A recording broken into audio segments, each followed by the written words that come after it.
¿Durmieron bien hoy o no? Una hora más, se agradece. Yo llegué a las 3 de la mañana de Valencia y agradecí la hora de más, créanme. No sé si está Luis por ahí, con la familia. Luis. Ahí estás. Luego le dan un abrazo a él también. Me trajo de Valencia, estuvimos en el aniversario de su iglesia y le digo, no tengo tren para volver. Me dice, te llevo en coche. Así que justo hoy tenía que hablar de una de las características del fruto del Espíritu y lo veo en Luis. Si luego quieren hacerse una foto con alguien benigno, ahí está Luis y su amada esposa. Bueno, vamos con la sexta ponencia, si mi cálculo no va mal, en esta serie del fruto del Espíritu. Y me toca hablar de un amor benigno. Tanto Pedro como Marcos han enfocado la serie con que el fruto es uno, el amor, y del fruto se desprenden una serie de características. Y me toca el benigno y tengo que explicar un poco, porque es una palabra que no usamos mucho. No sé cuántas veces saludaste a algún hermano el domingo. Veo la benignidad de Dios en tu vida. O conozco a una persona benigna. Yo la primera vez que escuché esto fue cuando me habían sacado un quiste de la oreja, que al final nunca supe, un barrito de la oreja.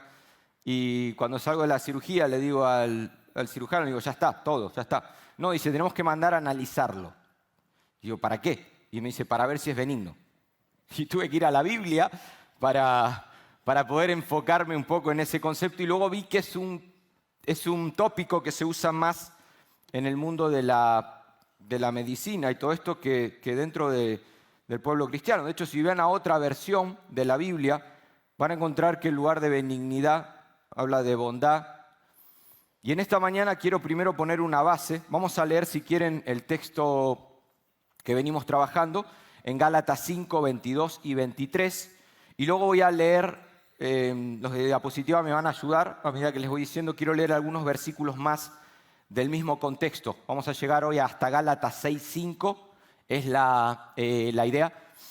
Y bueno, cuando lo tengan ahí lo podemos leer. Ahí está, vamos a ir hasta el 6.5 y poder meditar en esta palabra hoy y llevarte una característica más. Y tengo aquí una maleta hermosa, hermoso color, me presta Mauri, luego vamos a estar explicando algo. Y adentro hay alfajores, me dijo. Así que estoy motivadísimo en la mañana de hoy. Dice, más el fruto del Espíritu es amor. Ya hemos hablado, gozo, paz, paciencia, benignidad. Ahí nos tenemos que detener. Benignidad. Sigue diciendo bondad, próximo domingo, fe, mansedumbre, templanza, y contra tales cosas no hay ley. Luego vamos a avanzar un poco más. Cuando me tocaba desplazarme o explanarme, no sé qué concepto ahí usar en esta palabra. La palabra benigno es en el Antiguo Testamento. Les dejo algo a nivel concepto y luego vamos a lo práctico. Es una palabra que en el hebreo, top, habla de algo bueno y deseable.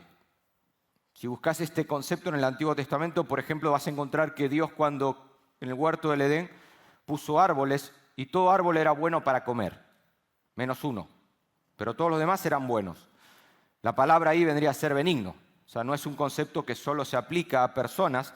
De hecho, cuando los hijos de Dios vieron que las hijas de los hombres eran hermosas, en Génesis 6, en ese pasaje oscuro ahí, medio mitológico, medio histórico, hay una mezcla. La palabra hermosas para las mujeres tiene que ver también con benignidad. Eran benignas. ¿Y qué decide cuando se habla de Dios? Más de una vez vas a leer en los Salmos, Jehová es bueno. La palabra bueno ahí es benigno. Ya luego en el Nuevo Testamento cambia el griego, la palabra es Crestos, y habla de la bondad de Jesucristo. Si querés ver este fruto o esta característica del fruto en una persona como en ninguna otra, tenemos que ver la persona de Jesús de Nazaret.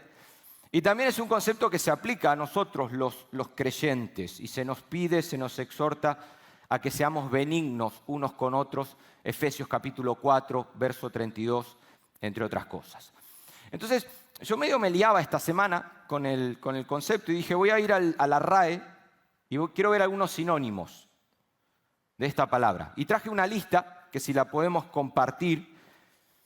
Y me cuesta a veces entender el fruto del Espíritu y cuando empiezo a ver las características, es difícil no mezclarse y no pisar otro fruto. Seguramente el domingo que viene van a hablar de la bondad y van a decir, pero si es lo mismo que el domingo anterior. Benignidad, bondad, porque si buscamos los sinónimos, benevolencia, está la lista ahí, ¿no? Esto es la RAE. Clemencia, indulgencia, compasión, generosidad, complacencia, bondad, afabilidad, afectuosidad, dulzura. Eso es la RAE. Y uno dice, ¿y qué diferencia hay entre benignidad y bondad? Y para colmo, Pablo no se enreda en explicar el significado de cada uno de ellos. Es como cuando Pablo habla de las 9 manifestaciones de los dones del Espíritu, en 1 Corintios 12. Él da una lista de 9, que de hecho es imposible encerrar a Dios en una lista. No te creas que el fruto del Espíritu son estas 9 características. No podemos encerrar a Dios en un concepto. Entonces, como no se puede, Pablo muchas veces lo que hace es, ni siquiera lo explica. Da una lista y él va a lo práctico, va al mensaje de la iglesia. Todavía estoy buscando que los teólogos se pongan de acuerdo cuando da la definición o cuando Pablo menciona en la lista de los dones del Espíritu lo que es palabra de ciencia y lo que es palabra de sabiduría. Yo hasta el día de hoy sigo estudiando y no veo que los teólogos se pongan de acuerdo. O sea, ¿qué es palabra de ciencia? Porque Pablo en 1 Corintios 12 da una lista. Bueno, ¿y qué es palabra de ciencia? Y ustedes me van a venir con el manual, no sé, de acá de la iglesia o el libro que les dan de estudio. Sí, pero Pablo no dice que es palabra de ciencia. Y tampoco dice que es palabra de sabiduría. Entonces, cuando analizamos los frutos, a mí me hubiera resultado más práctico a nivel académico que Pablo me diga, el amor es esto, que a lo mejor con el amor no tenemos mucho problema, porque lo vemos tal vez más explicado, 1 Corintios 13, sus características y demás, pero luego hay frutos que yo echo de menos. O sea, cuando habla de fe aquí, ¿de qué fe habla? ¿Cómo es eso? Y ya va a haber una ponencia también de la fe. Y cuando empezamos a ver que Dios es profundidad, como dice Pablo en 1 Corintios 12, y que no podemos encerrar a Dios en una lista, en conceptos, en características, porque al final esto tiene que ver con el fruto del Espíritu, entiendo que Pablo es práctico a la hora de hacer esto. Y es mi propósito en esta mañana. Él ha fundado comunidades en la ciudad de Corinto o en la región de Corinto, donde entraban varias ciudades. Y es una carta, si ustedes leen Gálatas, es de las primeras cartas que Pablo escribe. Y es una carta muy práctica, no vas a encontrar muchos misterios. El domingo pasado estuve viendo la entrevista que tenían aquí un hermano, ¿no? Y hablaba de Dios como el misterio, un concepto muy místico, ¿no? Que Dios es profundidad, que no podemos llegar. Y cuando uno lee Gálatas no encuentra eso. Esa profundidad de Dios la encontramos en Efesios, en Colosenses, que son epístolas más donde Pablo ahí entra, ¿no? en un Cristo crucificado y demás. Gálatas es una carta práctica, hay judaizantes que están dividiendo la iglesia, hay problemas dentro de la congregación que está afectando a esas comunidades. Y el punto de Pablo acá es ir a lo práctico. Y creo que es parte de todo, todos en alguna manera somos iguales. Cuando comenzamos algo solemos ser más prácticos que teóricos. Con el tiempo nos volvemos especialistas en algo y pasamos a la parte más teórica que práctica. Y ya en el final de la vida nos damos cuenta de que no sabemos nada y volvemos otra vez ¿a qué? A lo práctico. Generalmente nos pasa a todos. De hecho, hay predicadores aquí, Mauri, Miguel Ángel, los ancianos que están aquí, y gente que ha predicado. Seguramente yo les pregunto, ¿cómo eran tus primeros sermones, tus primeras predicaciones? Te van a decir, prácticas. Uno cuando empieza a predicar, ¿qué es lo que hace? Lee un texto, cuenta un testimonio, algo práctico que pueda llegar a la audiencia, una anécdota, roba una ilustración de otra predicación, lo coloca ahí. Pero luego vamos al seminario y nos enseñan homilética, hermenéutica, el contexto, los puntos principales, los subpuntos. el sermón expositivo. Saben que los puritanos decían que el único sermón válido es el sermón expositivo, donde uno tiene que ir leyendo el texto y detallando punto a punto. Y ya nos olvidamos de la práctica y pasamos a eso. Y yo de vez en cuando repaso sermones míos después del Instituto Bíblico y me acuerdo que intentaba que todo con una simetría, con algo bien teórico. Y a día de hoy ya es que cuando preparo algo digo una idea y a lo práctico. Y creo que es bueno. Y por eso en esta mañana he traído algo visual, algo que no suelo hacer, para poder llevarte a este fruto de una manera práctica y no enredarnos tanto en estos conceptos que te doy o en estos sinónimos. Tengo una maleta y tengo una cuerda, que luego lo de la cuerda lo voy a explicar y voy a necesitar un voluntario. Lo vamos a hacer rápido. Si algún voluntario, no sé, Paco, luego me puedes ayudar. Seguramente va a ser bueno. Pero cuando ves una maleta, ¿qué ves? Cuando ves a alguien con una maleta grande. Porque cuando uno va por negocios, generalmente la maleta es más pequeña. Pero cuando ves con alguien con una maleta esperando, ¿qué es lo que ves? Un viaje. ¿Qué más? Pasajero. Si querés saber si va de vacaciones o vuelve de vacaciones, ¿qué tenés que hacer? Mirarle la cara. La cara dice si esa persona que está ahí en Méndez Álvaro con el equipaje se va o vuelve. De hecho, cuando nos vamos de vacaciones, esta maleta va impoluta. Yo cuando Ruth me ayuda a preparar la maleta, ¿no? Todo en su bolsita, todo en su lugar, planchado, lavado, con olor a perfume. Y está bien ahí, uno dice, wow, la cantidad de cosas que traigo y la maleta tiene capacidad. Cuando nos toca volver, ya es una especie de Tetris eso, donde tenemos que ir colocando las cosas de alguna manera como podemos y va poniendo ahí, ya el olor que sale de adentro no es el primero. Alguna cosa que hemos comprado también intentamos meter ahí, pero antiguamente, unos años atrás, cuando veías a alguien con una maleta en una estación, evidenciaba que era un pasajero de cuarta clase o de cuarto vagón, para ser más exacto. En Alemania, en los trenes, años 1920, 1930, 1940, no sé si hay alguien de esa época aquí, pero nos podría dar también después de la Guerra Mundial y demás. Cuando veías a alguien con una maleta, ese es un pasajero de cuarto vagón, porque se trataba de campesinos que llevaban productos ahí para vender en otras ciudades. Entonces, siempre que veías un pasajero, una persona con una maleta, no era un pasajero que volvía de vacaciones o se iba, sino era alguien que iba de alguna manera en un cuarto vagón, que era el vagón más malo, o sea, era lo peor, lo más bajo que había, porque llevaban ahí el producto para poder vender. Y la aplicación que yo hacía al leer un poco esta información de un teólogo alemán que lo explicaba todo perfectamente en su tiempo y demás, en cierta manera todos somos pasajeros de cuarto vagón.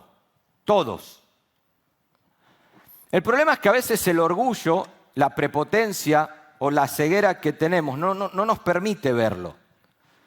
Pensamos que viajamos todos en primera clase por algún tipo de estatus económico o porque tenemos algún tipo de descuentos o en la tarjeta de avión y que de repente me permiten viajar en primera clase por puntos acumulados. Sin embargo, todos somos pasajeros de cuarto vagón. De hecho, un fruto que yo echo de menos, cuando Pablo da los frutos de la carne y termina diciendo cosas semejantes a estas, yo echo de menos el fruto de la soberbia, del orgullo. Yo lo hubiera puesto ahí. Porque al final es como la raíz de todo. Y como dijo alguien, el orgullo es como el mal aliento. Todo el mundo se da cuenta que uno lo tiene, menos el que lo tiene. ¿Sí o no? ¿Viste cuando hablas con alguien? Decís, puesto esto. Pero el tipo no se da cuenta y sigue ahí. Y creo que el orgullo es así. Y pensamos que somos pasajeros de primera clase y cuando Pablo está escribiendo esta epístola, él entiende que al final la conversión se lleva a cabo por una serie de humillaciones. O sea, la conversión no es un día en el cual yo nací de nuevo, entendí que era pecador y demás. La conversión al final es una serie de humillaciones que tenemos que ir pasando. Y para poder pasar ese tipo de humillaciones, y el mejor ejemplo es el himno de Filipenses 2, cuando Pablo dice, haya este mismo sentir que hubo en Cristo Jesús. Y no te habla tanto el texto de un Dios que vino a la tierra, sino cómo el Mesías llega ahora al cielo, cómo Dios lo exalta y le da un nombre que es sobre todo nombre. Y Pablo te viene explicando cómo él tiene que ir pasando una serie de humillaciones. Se hizo hombre, se humilló a sí mismo, se hizo obediente. Al final es ahí, en esa serie de humillaciones, donde nosotros vamos experimentando el cambio, la santificación y en esta mañana el fruto del Espíritu. Ahora, ¿por qué te digo que somos pasajeros de cuarto vagón? Porque todos cargamos o todos llevamos una carga, todos. Capítulo 6, versículo 1, vamos a leerlo, como Pablo lo presenta, para que puedas verlo. Él dice lo siguiente: hermanos, presten atención porque acá está el pasajero. Si alguno fuere sorprendido en alguna falta, después de hablarte del fruto del Espíritu, que podemos ponerlo en un cuadrito de manera poética y decir, qué bueno que voy desarrollando cada año un poco más de este fruto, pero Pablo quiere llegar a algo práctico a este problema. Y dice, si alguno en la congregación es sorprendido en alguna falta, algún pecado, vosotros que sois espirituales, restaurarle con espíritu de mansedumbre, considerándote a ti mismo, no sea que tú también seas tentado. Versículo 2, sobrellevad los unos, ¿qué nos pone? La carga de los otros y cumplid así que la ley de Cristo. ¿Por qué todos somos pasajeros de cuarto vagón, haciendo una analogía con aquellos años en Alemania donde los campesinos viajaban? Porque todos en esta mañana cargamos con algo. Y ese algo no tiene que ver con una carga, como luego Pablo va a mostrar en el 6.5. Parece ser que hay una contradicción a simple vista, porque en el 6.5 él dice, lleva tu propia carga, que cada uno se haga responsable de su propia carga. La idea en el 6.5 no es una carga como la del 6.2. En el 6.5 habla de una responsabilidad, que cada uno se haga responsable de sus obligaciones y demás. En el 6.2, la carga de la que está hablando está relacionada con alguna falta, algún pecado, al punto de que ninguno está exento, ninguno está libre de poder ser tentado y caer en el mismo pecado. Entonces, como que en esta mañana todos hemos venido con una especie de carga. Y todos tenemos algo ahí adentro que huele mal. Y solo habría que abrirlo. Yo a veces cuando abro, ¿no?, intentamos disimularlo bien a veces, ¿no? Ponemos cara de pasajero de primera clase y Pablo nos está diciendo, ¿no te das cuenta que todos de alguna manera llevamos un tipo de carga? Y que aquel que en esta mañana cree que no tiene alguna falta ahí escondida, si me permitieras ver un poco lo que hay dentro y hasta dónde me lleva el túnel de tu corazón, yo siempre digo, ¿a qué punto llegaría? Porque lo más práctico es seguir viajando con la maleta y la carga ahí. Y me puedo ir de esta vida sin que ustedes sepan lo que yo escondo ahí adentro. Por eso en lo práctico, Pablo no quiere hablarte de conceptos. A Pablo no le interesa explicarte la palabra de ciencia y la palabra de sabiduría de 1 Corintios 12. No, a él le interesa que procures los mejores dones, que busques el don que edifique a la iglesia, que en Corinto no se dividan para ver qué don es mejor que otro, que todos puedan seguir el camino del amor. Pablo es así, y aquí en Gálatas, cuando él habla del fruto del Espíritu, los frutos de la carne primero y el fruto del Espíritu después, el punto de él es llevar algo práctico que está sucediendo, y lo práctico más cercano que nosotros encontramos es que hay alguien sentado al lado tuyo que tiene una maleta, que hace tiempo que viene llevando una carga, pero da la casualidad que ha sido en ese momento sorprendido. Le abrieron la maleta sin que él lo quiera. Y el punto es ahora, ¿qué hacemos? ¿Qué hacemos con ese hermano que hemos descubierto que en la maleta Uno veía las redes sociales y parecía que era todo muy, muy bonito. De hecho, qué engañosas son las redes sociales. Como que uno siempre, dime de qué presumes y te diré de qué careces. Hay un dicho por ahí. Y creo que a veces uno va siguiendo y dice, no, pero ¿cómo es posible que haya pasado esto? Pero si tengo, mirá lo que subió la semana pasada, no, pero de repente le abrieron la mochila y encontraron alguna falta en Galacia. Y lo práctico de Pablo no es con conceptos, es con personas. Y le va a decir lo que ustedes deben hacer, capítulo 6, versículo 2, ayúdense, arrímense el hombro a llevar las cargas uno de los otros y obedezcan así la ley de Cristo. ¿Cuál es la ley de Cristo? La ley del amor. Por eso en el final de la lista del fruto del Espíritu, Pablo termina diciendo que contra tales cosas no hay ley. Si al final los 613 mandamientos que ellos tenían y los que agregaban y quitaban y demás, se resumen ama a Dios y ama al prójimo. O sea, en la medida, y luego eso es otro tema, o sea, ¿qué es amar a Dios? Porque puede ser muy poético también, con todo tu corazón, con toda tu mente, con toda tu fuerza. No, amigo, a Dios no lo vemos. Cumplimos el mandamiento cuando amamos al prójimo, cuando amamos al próximo, al que tenemos al lado. Y no puedo decir que amo a Dios si no soy capaz de amar al que tengo al lado. Ahora, ¿qué pasa cuando ese que tengo al lado, de repente yo le abro la maleta y encuentro algo ahí que no huele bien y que además ha actuado durante un tiempo con hipocresía? Ha estado ahí llevando su maleta y demás, y Pablo dice, no, deben cumplir con la ley de Cristo. La ley de Cristo tiene que ver, repito, con la ley del amor, el camino de Cristo. El problema es que a veces la religión hemos convertido Juan 14:6 en un credo. Jesús es el camino. Y Jesús viene hablando de la casa del Padre, del reino de Dios. Y le decimos a la gente allá afuera, ¿cómo puedes llegar al reino de Dios? ¿Cómo puedes llegar al Padre? Tenés que creer que Jesús es el camino. Y Jesús no está hablando de eso. Jesús viene enseñando justamente a sus discípulos, después de haber lavado los pies, que aquel que quiere llegar a Dios tiene que seguir el mismo camino que Jesús siguió. Es necesario que el Mesías padezca, muera y resucite. ¿Querés llegar a Dios? Cada día tenemos que padecer, tenemos que morir y tenemos que resucitar en una nueva persona. Pero siempre es más fácil un concepto, un credo, que poder seguir ahora el camino de Jesús. Jesús nunca dijo que le cantes. Nunca dijo que le adores. Jesús dijo, sígueme. Y en ese camino, le vamos adorando, le vamos cantando y vamos llevando a todo, pero yo entiendo ahora que, o como dice Pedro en 1 de Pedro capítulo 2, verso 24, cuando le está escribiendo a una iglesia que está padeciendo persecución, él les dice, ejemplo tenemos para que sigamos sus pisadas, hablando del Mesías.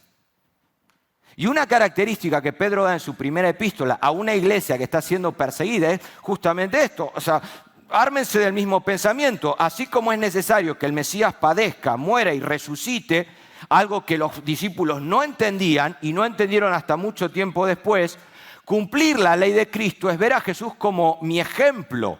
En griego es la palabra upogramon, debajo del gramático. No sé si se acuerdan cuando íbamos a la escuela y nos hacían hacer caligrafía.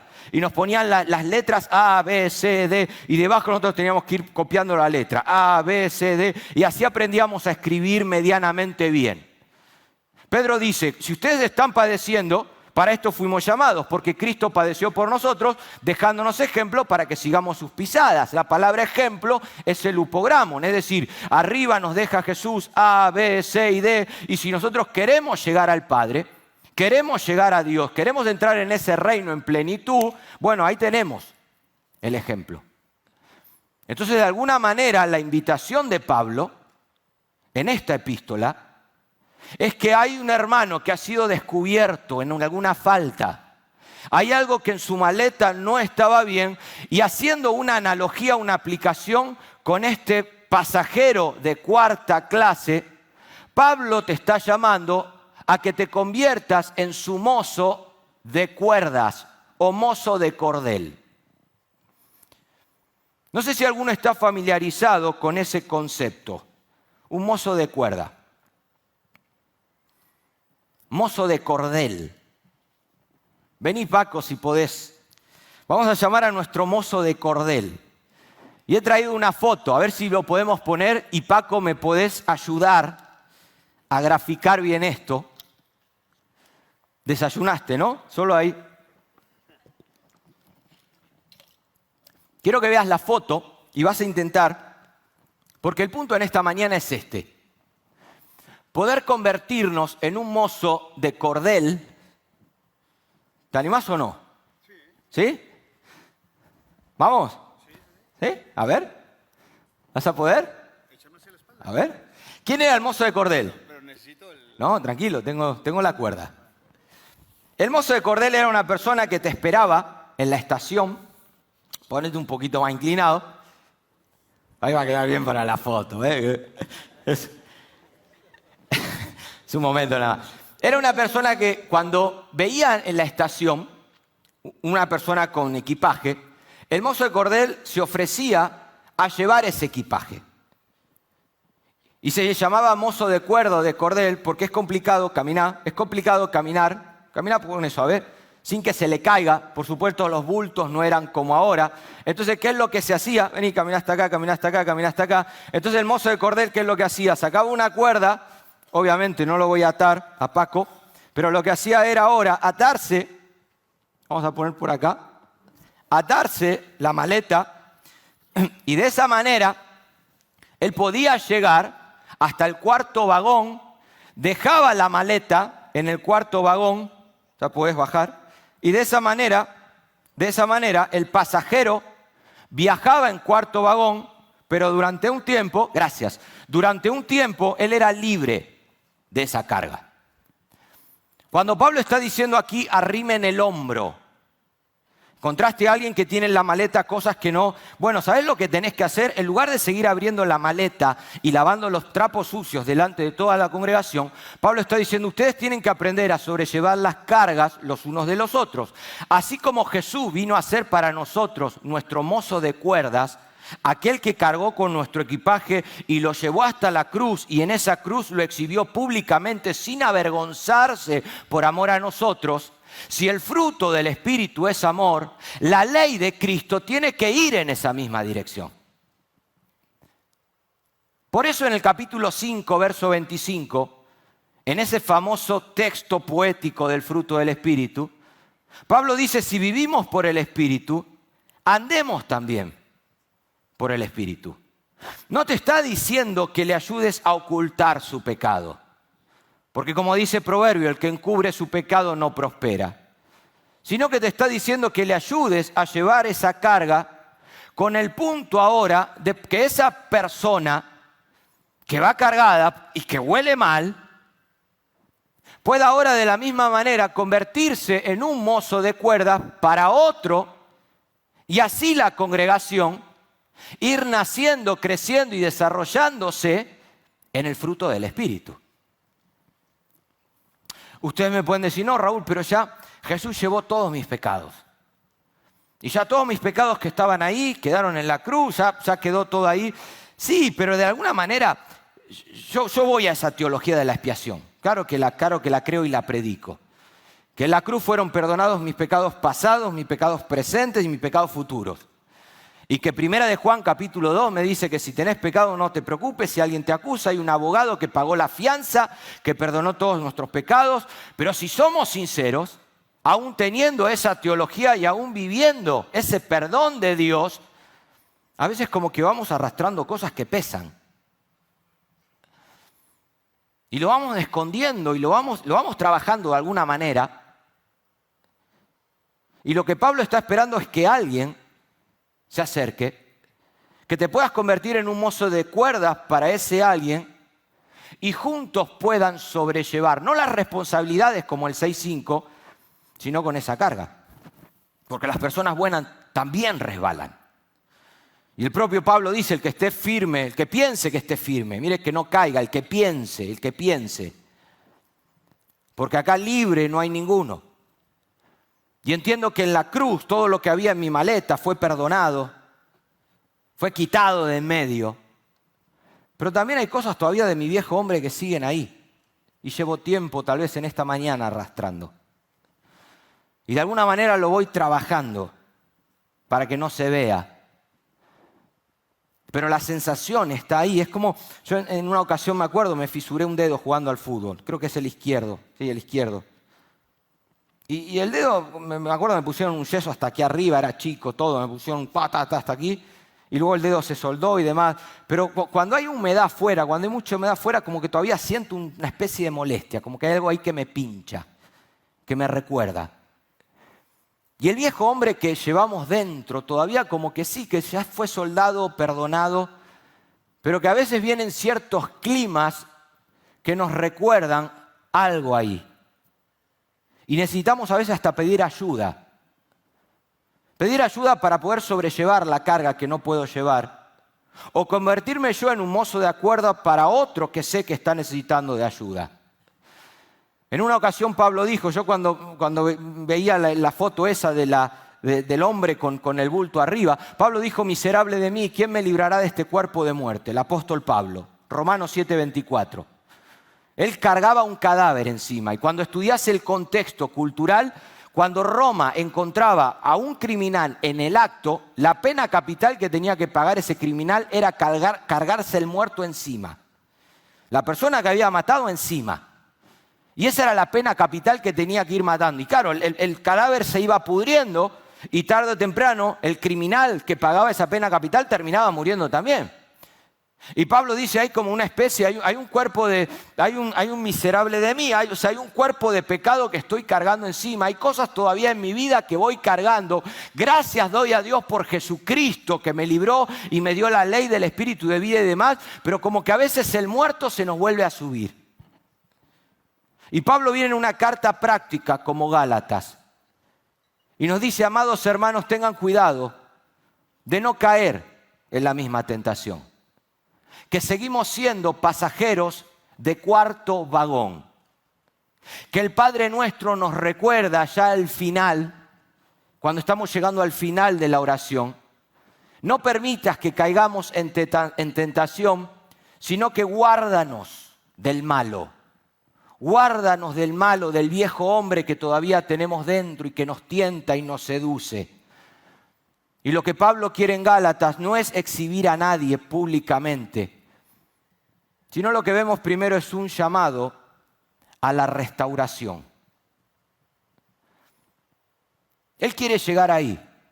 Nos ha mostrado el fruto del Espíritu con sus características para que dentro de esa congregación, lejos de llegar a conceptos, a términos que a veces tenemos, que en griego es esto, que en hebreo es otro. No, Pablo te viene diciendo en el 6.1 que si alguno es sorprendido, si tú eres espiritual, si tú de verdad eres espiritual, vas a ser un mozo de cuerdas para esa persona. Y vas a restaurarle con espíritu de mansedumbre. Vas a restaurarle, como dice la Nueva Traducción Viviente en el 6.1 también, vas a restaurarle con humildad. El contexto no habla de castigo, sino de sanidad. El fruto del Espíritu no se escribe como una contraposición a los frutos de la carne para decirte estos de acá no van a heredar el reino de Dios y estos de acá sí van a heredar. No, el punto donde Pablo quiere llevarte es el 6.1. Que si somos espirituales en esta mañana nos vamos a convertir como Paco en un mozo de cuerda para esa persona, con la finalidad de restaurar. En el 6.1 hay un concepto ahí, cuando dice, si sois espirituales vosotros deberíais ayudarlo, dice la Nueva Traducción Viviente. La Reina Valera dice restaurarle con espíritu de mansedumbre. Y la palabra restaurar es la misma palabra que aparece en los evangelios. ¿Se acuerdan cuando los discípulos remendaban redes? Es la misma palabra. Ahí está Pedro remendando redes y aparece Jesús. Y la pregunta, claro, ¿para qué un pescador remendaba redes? O sea, la red no se remendaba para agarrar la red y decir, bueno, ahora ya está, ahí guardada no sirve más. No, al final la red se remendaba para volver a usar. Y Pablo lo que está diciendo es de hacerle a alguien la cruz y que no vale más. Porque hoy el ministerio a veces tristemente es eso. Hemos hecho categorías de pecado y hay pecados que son pecados de muerte, pecados que no se perdona. Y Dios perdona, pero la gente no perdona. Y Pablo está diciendo, no, olvídate de eso. Yo cuando leo los frutos de la carne no encuentro una diferencia entre adulterio y envidia. Todo me está diciendo Pablo es carne. Ustedes me pueden decir, no, pero la consecuencia no es la misma. De acuerdo, pero Pablo está diciendo, mirá, si hay alguien en la congregación que dentro de la maleta tiene alguno de los frutos de la carne, tu misión como mozo de cuerda no tiene que ver, no es un llamado a establecer un juicio o una condenación, tu llamado es a restaurarle con el fin de que esa red pueda volver a ser usada. Pero no es un llamado a toda la congregación, es un llamado a los espirituales, dice Pablo. Si tú eres espiritual, si tú quieres seguir el camino que siguió Jesús, si quieres cumplir la ley del amor, tú tienes que estar ahí con la cuerda preparada para poder ayudar a ese hermano a llevar la carga. Porque las cosas valiosas, familia, se restauran. Siempre. Tal vez se te rompió algo en casa, un jarrón del chino, de esos de... Ya está. De Ikea. Pero tenés el jarrón de tu bisabuela ahí. Y de repente tu hijo jugando le pegó un pelotazo y ¿qué vas a hacer con el jarrón? ¿De verdad lo vas a tirar?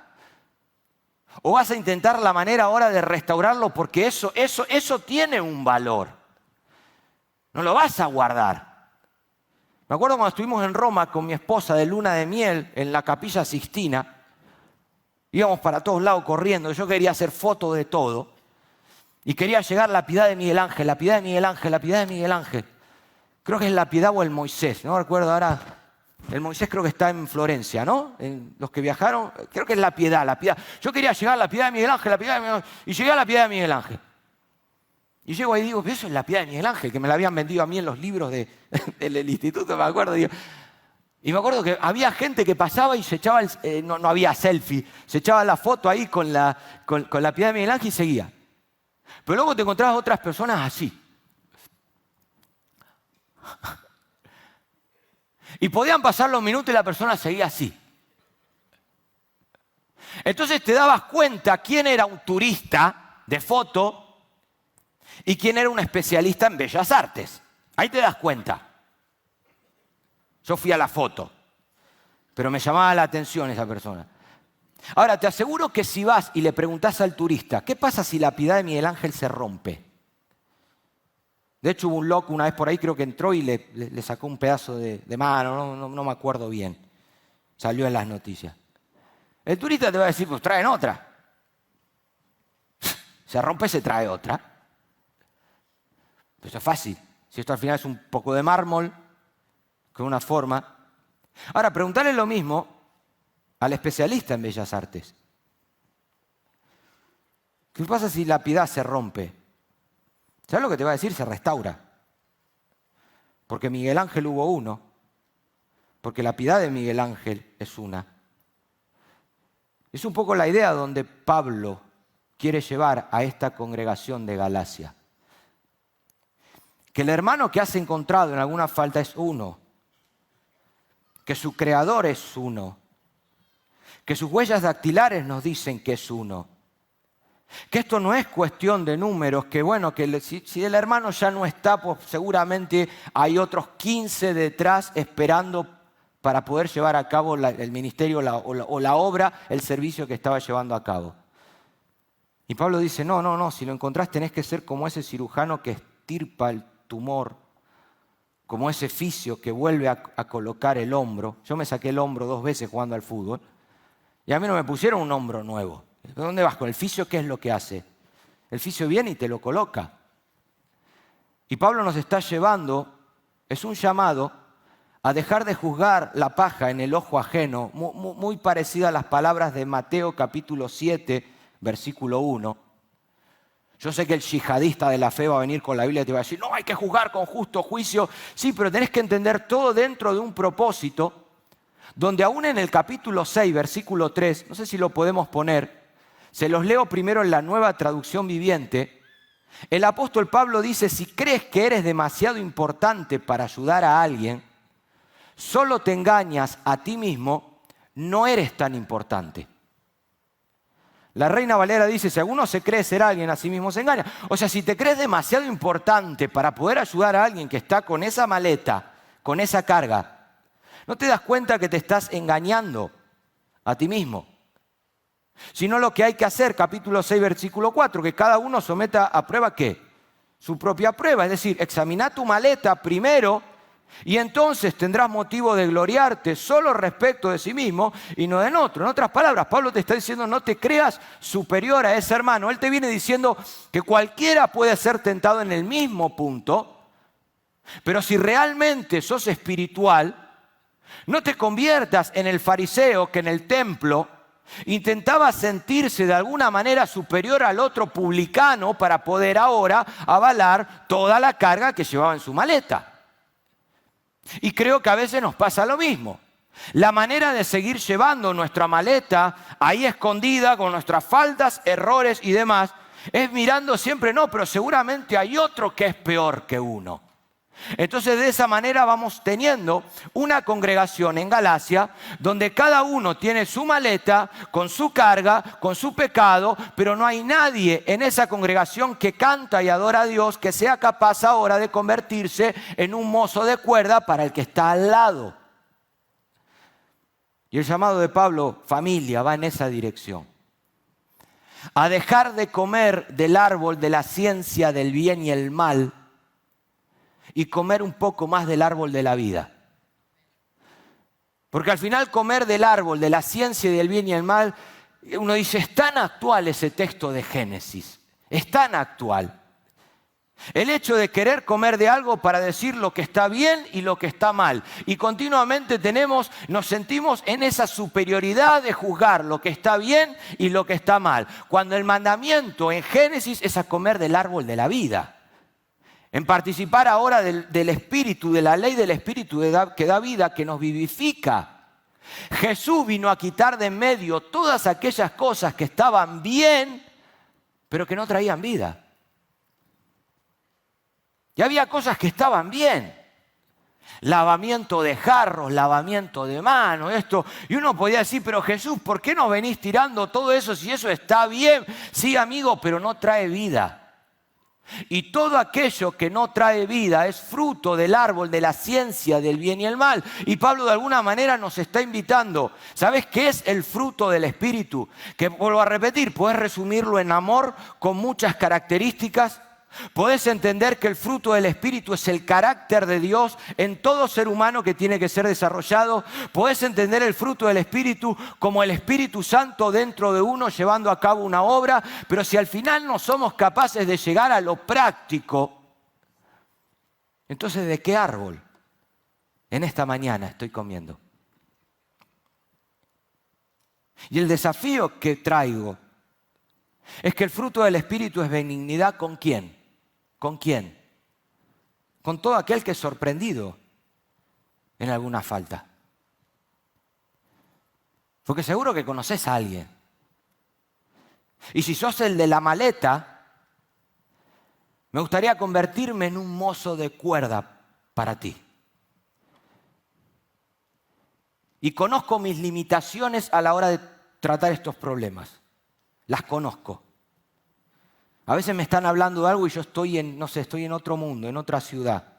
Conozco mis limitaciones. Pero te aseguro que voy a ser el último.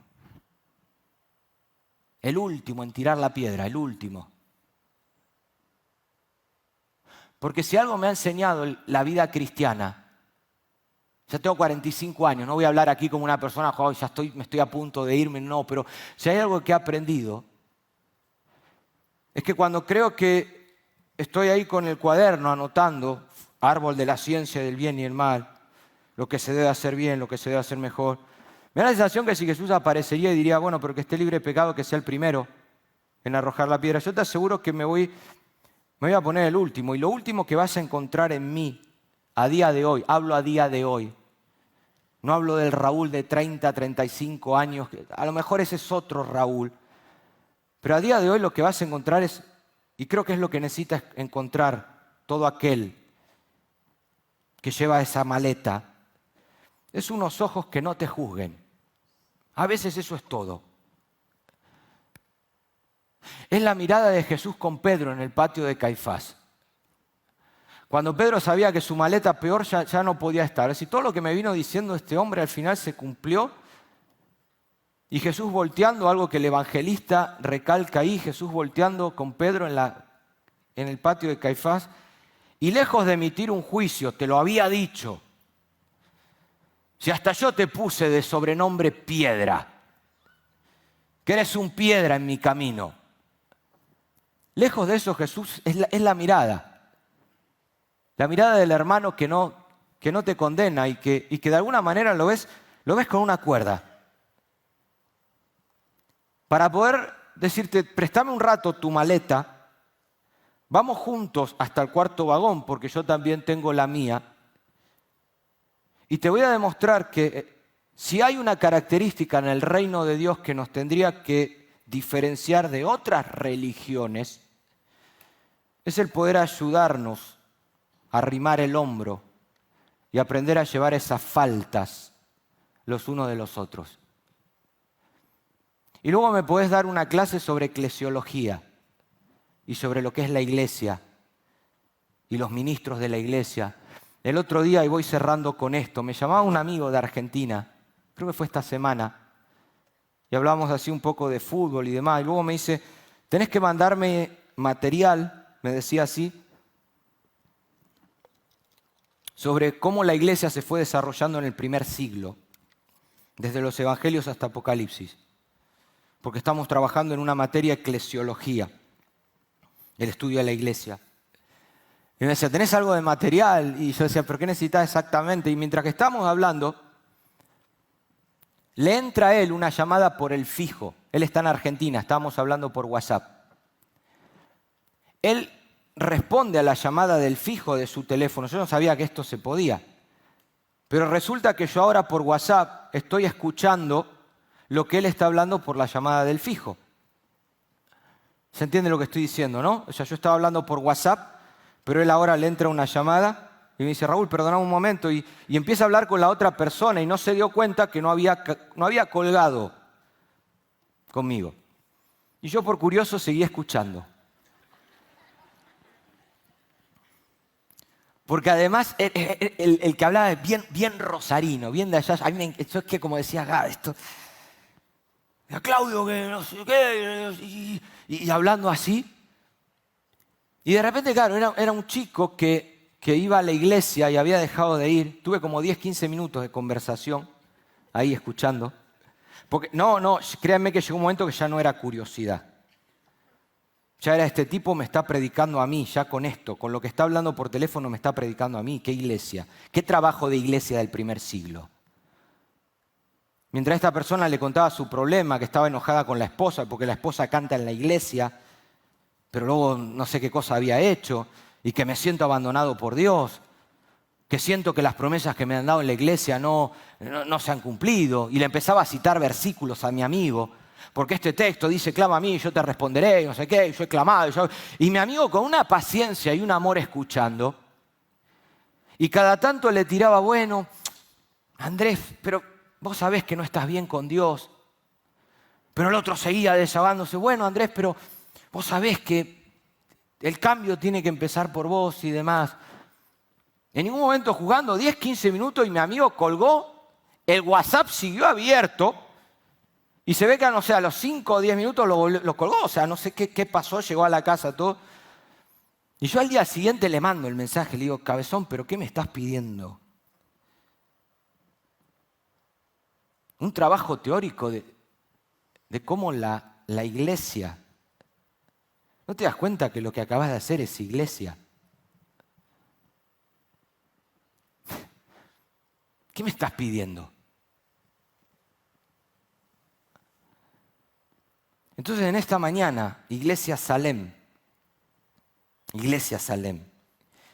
quiero terminar con la lista de los sinónimos que traje.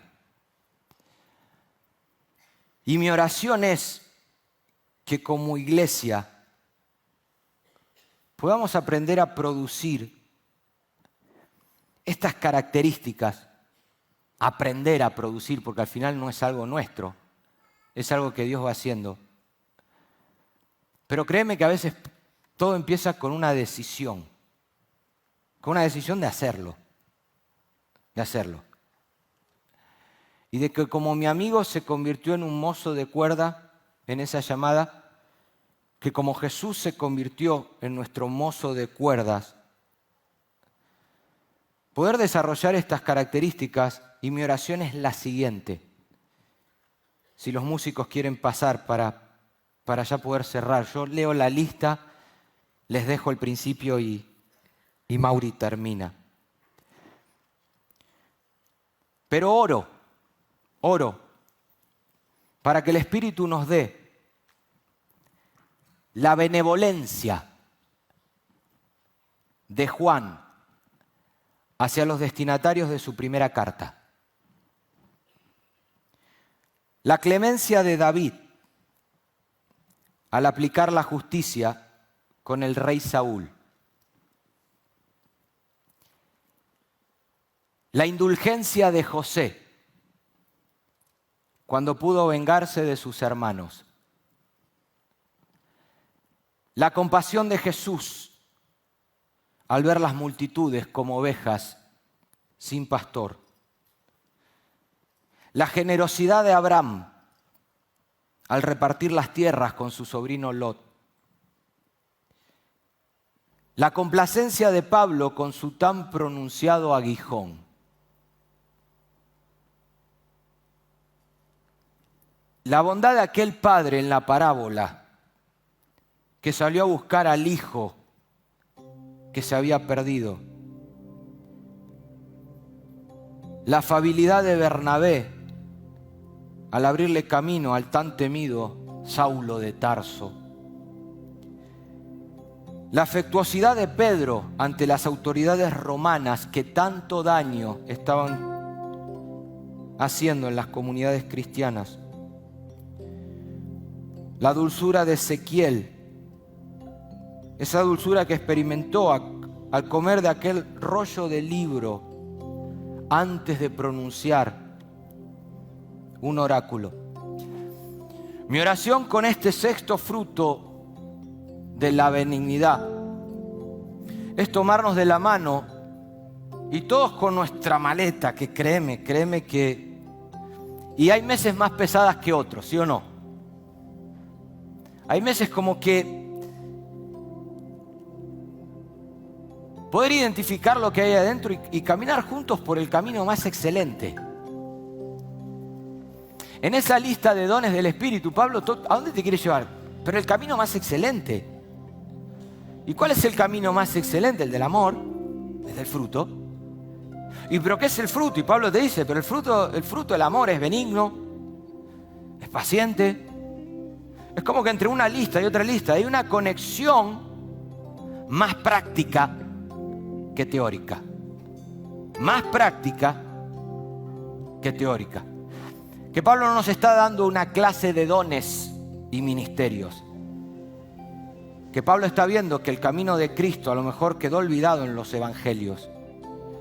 Y nos institucionalizamos tanto que hemos hecho de un camino una institución con credos, con dogmas, con cosas que a veces uno va viendo, pero no es vida. Para poder llegar y seguir el ejemplo de aquel benigno por excelencia, Jesús de Nazaret, que tomó la cruz a modo de maleta y cargó hasta el final y haciéndose obediente y hasta la muerte de cruz, para que pueda haber en nosotros en esta mañana el mismo sentir. Señor, oro, nos ponemos de pie si quieren, para que podamos desarrollar no solo el fruto, sino todo aquello que me humaniza con el que tengo al lado. Oro por aquellas personas que tal vez en esta mañana están aquí y la maleta pesa y huele y la he llevado a mi manera, pero que tu mirada otra vez nos cambie, nos transforme, que lejos de juzgarnos, nos invite a una restauración. Y oro como congregación Salem aquí en Carabanchel,